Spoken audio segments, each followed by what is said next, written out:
A Search in Vedic India, Chapter 4, Ashram of Premswaroop.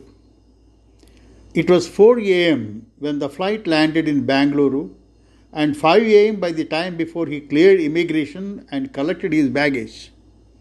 He booked a taxi at the airport to go to the address in Parmeswarananda's letter. Parmeswarananda gave his first letter to Kalyan Dev, an essential administrative officer in Premswaroop's ashram located in the suburbs of Bangalore. Premswaroop is a famous spiritual guru in India. Albert alighted the taxi at the office of Premswaroop Ashram, which is located in a vast area extending to hundreds of acres.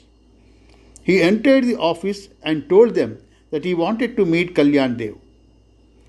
They requested him to get seated and called someone on the phone. After the call, they asked Albert for all his details. He told them that he had a letter from Swami Parameswarananda. On relaying this to the concerned parties, they allotted accommodation for him in the guest house and he was accompanied there by an attendant. After making some entries in the register, the attendant informed him that Kalyan Dev would come in an hour and meanwhile, if he wanted, he could visit the cafeteria nearby and finish breakfast. Albert took a shower and visited the cafeteria, which was very easy to find. To his surprise, many Western dishes were also available along with several Indian snacks. He found many Americans and Europeans there and had several exchanges. During these exchanges, they informed him that Premswaroop would visit the prayer hall in the morning and evening to give darshan. After he returned to the guest house, the attendant took him to a big hall where he met Kalyan Dev. He gave him Swami Parameswarananda's letter. Kalyan Dev enquired about Albert.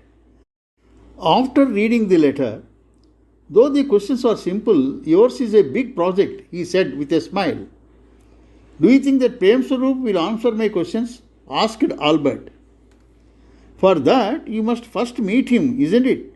Remarked Kalyan Dev. How is that? Doesn't he meet everybody? Is it difficult even if you suggest? Albert inquired innocently. Since you have no idea about this ashram and how it functions, it may appear a bit strange to you. Here everybody does what the Swami says. Nobody can suggest anything to him, including whom to meet, etc. However, you should not be disappointed. Since you are inquiring into important areas and not worldly matters, I am sure that he will meet you and answer your questions, explained Kalyan Dev. He then called an attendant and said, Rajaya, ask Vimala to see me now. Rajaya went out and returned, accompanied by a young lady in 5 minutes. Though Albert had seen many Indian ladies in the Bay Area, he did not see young Indian ladies in saris. The lady who came with Rajaya looked lovely in a green sari. She must be in the early 20s, and her bright eyes further added to her charm. He noticed all this in just a few seconds. Kalyan Dev introduced Albert to Vimala and briefly explained his mission. He asked Vimala to take Albert to the assembly hall and indicated where both of them should wait for Swami. Come, let's go. It is time for the Swami to come to the hall. Saying this, she asked Albert to follow her. Both of them entered the assembly prayer hall. Albert was astonished at what he saw there. The hall was big enough to accommodate at least a few thousand. It was like an amphitheatre stadium where Michael Jackson and the likes would play. The prayer hall was full of people seated in various sections and perfect rows. There were several volunteers guiding people. Vimala took him to a place near the stage where a big chair was placed and decorated with silk robes. No volunteer objected to Vimala and on the other hand guided her to the special enclave near the stage where some other people were already seated. It was evident to him that this enclave was meant for some special people. Within a few minutes after they sat in the enclave, A short man with a silk robe from shoulders to feet slowly emerged from some inner chambers. The moment he was spotted, there was an unspecific buzz in the crowd, and all the eyes were on him. The Swami has arrived, Vimala whispered to Albert. Swami first swung by the ladies' section. The ladies who were seated in the first row were bending down to pay respects at the feet of Swami. Some people were offering some folded papers to him. While he took a few papers from some, he ignored others. Vimala explained that it is called a Padanamaskar. People consider it to be a rare and a great opportunity to have such a Padanamaskar. What is so special in it? Everybody who is sitting in the first row is getting that opportunity, it seems, remarked Albert. There are many stages before coming to the first row. The process starts at 6 a.m. There is no guarantee that all those who assemble at 6 a.m. would get an opportunity to sit in the first row, though. There is a lot of process involved in the selection, and there are no guarantees that folks in the first row would get an opportunity for Padanamaskar. The Swami would stop in front of a few folks, and they would be the only ones to get the Padanamaskar. Other people, though sitting nearby, should not move from their seats, explained Vimala. Oh, there is a lot of process for this. What are those papers they are giving to him? Albert asked curiously. If they have a wish or a problem, they write it on a piece of paper and give it to him. If he takes the paper, they believe that their problem would be solved or their will fulfilled. If it doesn't, then it was obvious that it would be the opposite, replied Vimala. I see. I would like to try this. But oh, wait, I don't have any paper or a pen with me, Albert exclaimed. Don't worry. I anticipated that you would need a pen and a paper, and I brought it with me, said Vimala, taking out pen and paper from her bag. Albert wrote something on the paper, folded it, and held it in his hand. They noticed that the Swami was slowly moving in the ladies' wing. He stopped in front of a lady and had few exchanges. Suddenly he waved his hand and produced a powder-like thing and dropped it into the hands of that lady. Vimala explained that occasionally the Swami materializes sacred powder and gives to devotees. Oh, it's a kind of miracle, exclaimed Albert. Swami came near the rows where Albert and Vimala were sitting. He signaled some people to go inside. Vimala explained that the Swami asks some people to go to the interview room.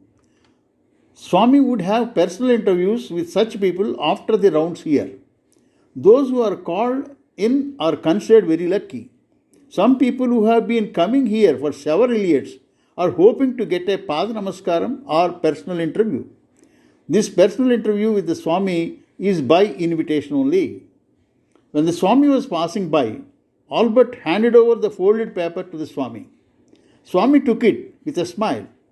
He ignored the paper offered by a person sitting beside Albert. After the Swami passed, Vimla remarked, "Since he took your paper, whatever you wrote on the paper would be fulfilled." "But I wanted to have a personal talk with him," Albert said. "That would be possible only if he invites you to the interview room. Persons like Kalyan Dev could help to make you come up to this enclave only. As I said, some people could not make it even in 15 years, she said. Seeing the disappointment in Albert's face, she said again, "Do not worry. We will come here on all the days you are here." They came back to the guest house after the Swami went into his inner chambers. On the suggestion of Kalyan Dev, Vimala took Albert around Ashram. The Ashram is running multi-speciality hospitals, schools and colleges, and a deemed university. All the institutions offer free services and are managed by volunteers who come from all over the country. The cafeteria offers food to inmates and all visitors at highly subsidized prices. Vimala explained that service activities are carried out by devotees in their hometowns as well. The next day also both of them went to the assembly hall again and waited in the same enclave near the stage. Premswaroop came as usual, and this time he stopped in front of Vimala, who took Padanamaskaram. He also looked at Albert and suggested to both of them to go to the interview room. In the interview room, there were more than 10 people. Swami came to the room after nearly an hour. He sat in a big chair. There were other chairs nearby. Swami called everyone in. Couples went in together. Swami talked to them and listened to what they had to say and asked. In some cases, he waved his hand and materialized either a ring or a chain and presented it to them. To Albert, these acts looked like magic, and he wondered how they could be done so quickly. Finally, the Swami called Albert and Vimala. Swami looked at Vimala and spoke to her very affectionately. Since you have completed masters, what are your plans? Will you do what I suggest? Albert was surprised at the affection with which the Swami spoke to Vimala. Without waiting for her reply, the Swami looked at Albert and said, "Now tell me, Albert, what do you want? After the death of your father David, questions like what is death, what happened to him, where he is now, and many other such queries have been bothering you. You want answers not based on a belief system. Are there any other questions?" "Yes, those are the questions. May I ask you a question?" asked Albert. "Yeah, you can ask," said the Swami with a smile. "How do you know my name and my father's name? I don't remember having mentioned that." "Oh, those things. I also do not know. They just happen without any effort from my side," said the Swami. Albert could see that the Swami was sincere and frank in his reply. Swami looked at Vimala and said, "You will get responses now to some of the questions you raised earlier. You listen carefully." And then he turned to Albert. "For your questions, the responses cannot be like 2 and 2 is 4, because the level required for what you want to know and your level are not the same." Albert was confused. "I know it requires explanation. The things you want to know about are at 2 levels. One is at a relative level and the other is at an absolute level. We will come to the absolute level later. Now, when you look at the sky above, you see it is blue. You see it in blue color because blue is scattered more than other colors as it travels at shorter, smaller waves. Even now there is sky between you and me, but it is not blue. Whether the blue sky you see is real or not depends on the absolute knowledge of the whole phenomena. Like that, at what level you want to know about death is important." "Pardon me, Swami, could you please tell me the difference between relative and absolute?" asked Albert. "Very good. Everything in the world is related. Observe these 2 statements. You are seeing me because I am here. You are here and that is why I am seeing you. Or to make it simpler, think about whether the tree emerges from the seed or whether the seed emerges from the tree. It is relative. You cannot find answers in the relative world unless you trace to the absolute. Now, in the case of seed and tree, the absolute is earth. What you see on the earth is found in both the seed and the tree. The difference is only in the form. To know information at a relative level, no special status is required.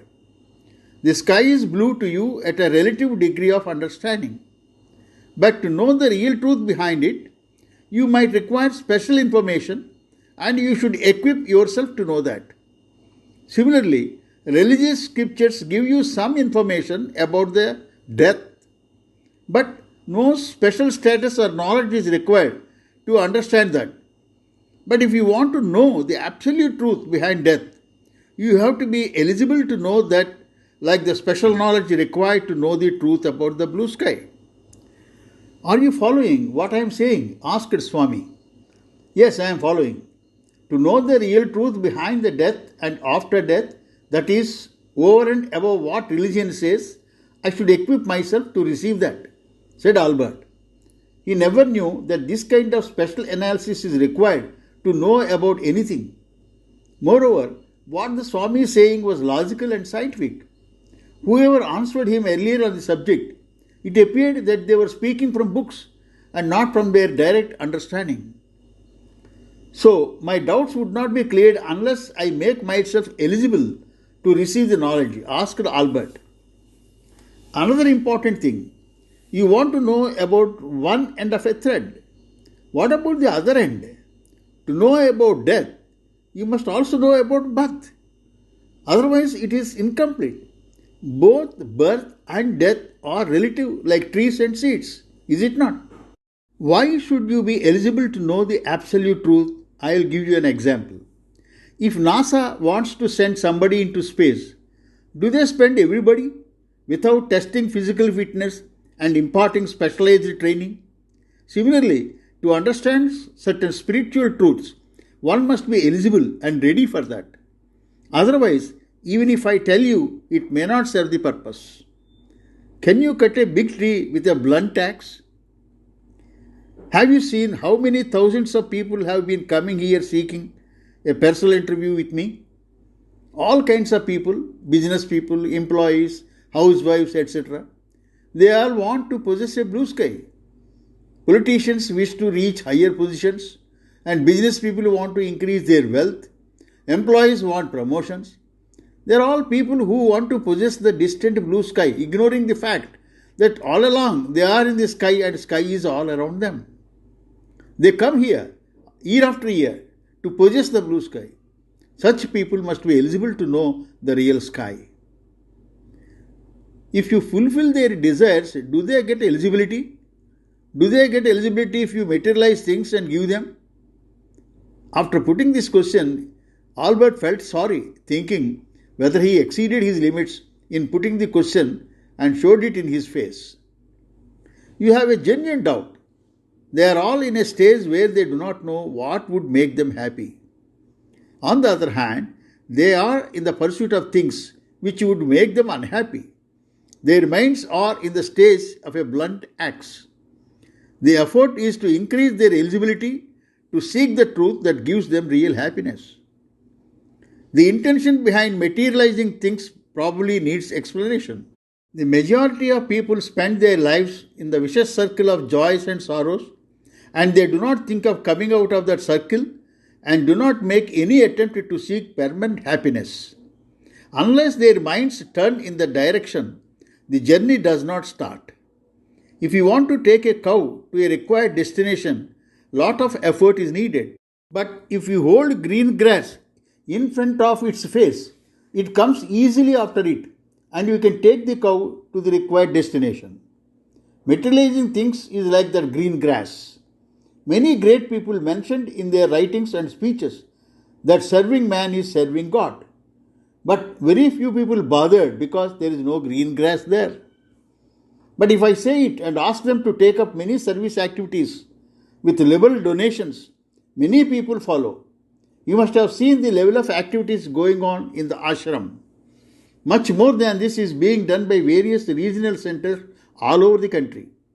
I never ask or seek donations for service activities, but the whole ashram was built on public contributions.